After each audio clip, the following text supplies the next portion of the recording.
నమస్తే, నేను మీ మాదిగ మహాసేన ప్రేమ్. ఈరోజు రాష్ట్రంలో ఒక కుట్ర జరిగింది. కూటమి అధికారంలోకి వచ్చింది. జగన్మోహన్ రెడ్డి గారు ఎంతోమంది నిరుపేద నవ్వాతాతలకి లక్షల మంది పెన్షన్లు ఇచ్చాడు. జగన్మోహన్ రెడ్డి గారు ఇల్లు లేని వాళ్ళకి చాలామందికి ఇల్లు ఇచ్చాడు. అమ్మ ఒడి పథకం ద్వారా లక్షల కుటుంబాలు నిలబెట్టాడు చదువుతో.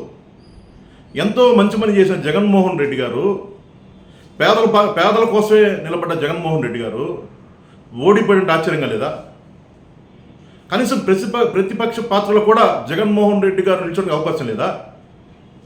అంటే జగన్మోహన్ రెడ్డి పరిపాలన అంత దారుణంగా ఉందా?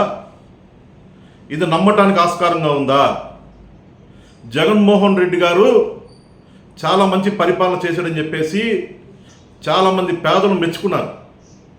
ఈరోజు రాష్ట్రంలో కూటమి అధికారం రావడానికి ఈవీఎంలని అడ్డు పెట్టుకొని ఈసీ ఆడిన ఆట ఈరోజు ఫలించింది.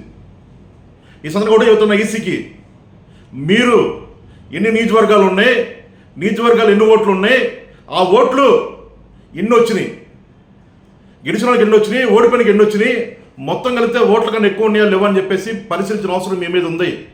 రాజ్యాంగాన్ని రక్షించిన అవసరం మీ మీద ఉంది.